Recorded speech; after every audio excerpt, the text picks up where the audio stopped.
बन गया है, अगर लागू हो गया तो ये हमारे लिए एक अच्छी उम्मीद रहेगी?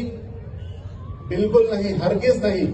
ये उम्मीद है उन चोरों के लिए जो हमारी सरकार में बैठकर हमारी वक्फ जायदादों को लूटना चाहते हैं। ये उम्मीद उन चोरों के लिए है जो यहाँ के सरमायादारी निजाम को अपने कब्जे में रखना चाहते हैं। ऐसे लोगों के लिए ये उम्मीद हो सकती है, मुसलमानों के लिए उम्मीद नहीं। हमारे प्रधानमंत्री कहते हैं पार्लियामेंट से झूठ कहा जाता है कि हिंदुस्तान में तीसरी बड़ी जायदाद वक्फ जायदाद है।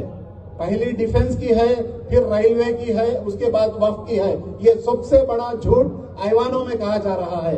ये आरएसएस बीजेपी का एक लिखा हुआ लिटरेचर हमारे सामने पेश हुआ है, हिंदुस्तानी मुसलमानों के सामने और हिंदुस्तानी अवाम के सामने। मैं आपको एक सच बताना चाहता हूं, सिर्फ 4 रियासतें ओडिशा, तेलंगाना, आंध्रा और तमिलनाडु में 10 लाख से ज्यादा हिंदू एंडोमेंट बोर्ड और टेम्पल बोर्ड की जायदादें हैं। सिर्फ 4 रियासतों में चीख कर बताया जा रहा है कि वक्फ जायदाद 9.5 लाख एकड़ इंडिया की 3rd बिगेस्ट प्रॉपर्टी है। इस तरह झूठ फैलाया जा रहा है। और दूसरा झूठ, पसमानदा मुसलमानों को इस बिल से हम फायदा पहुंचाएंगे, मुसलमानों को हम अपलिफ्ट करेंगे।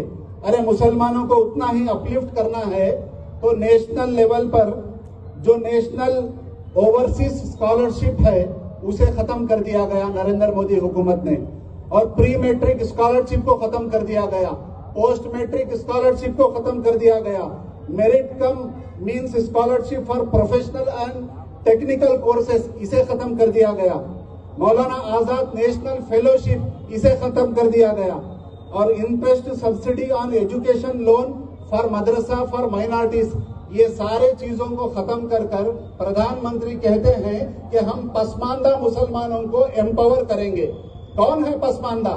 आपकी सोच है पसमानदा। मैं ये इस मन से कहूंगा, जो हमें पसमानदा कहेंगे उनकी सोच है पसमानदा। एक मर्तबा आप गौर कर लीजिए, प्रधानमंत्री 15 अगस्त को रंग बिरंगे कपड़े पहनकर जो भारतवासियों से जो खिताब करते हैं, कहां ठहर कर खिताब करते हैं? वो लाल किला हमारे बाप दादाओं का है। ये ऐसी एक कौम को प्रधानमंत्री कहते हैं कि ये पसमानदा मुसलमानों को मैं अपलिफ्ट करूंगा। अरे हिंदुस्तान में जहां जहां जो कौन सी भी रियासत में हम चले गए, हर एक जगह पर हमारे आबा व अजदाद की निशानियां मौजूद हैं। सारे आलम में 7th वंडर में से एक वंडर आगरा में ताजमहल है। हमें कहते हैं प्रधानमंत्री कि हम पसमानदा हैं। लाल किला अपने आबा व अजदाद का, 4 मीनार हमारा, गोलकुंडा हमारा, ताजमहल हमारा। हर वो रियासत में जो बड़ी से बड़ी इमारत है, कदीम से कदीम इमारत है, मुस्लिम कौम की है, और ये मुस्लिम कौम को हमारे प्रधानमंत्री कहते हैं कि हम पसमानदा हैं। अरे 1800 साल की सदी में हिंदुस्तान को सबसे पहले रॉकेट लॉन्चर देने वाले का नाम शहीद टीपू सुल्तान रहमतुल्लाह अलैह है। उसे आपको याद रखना जरूरी है।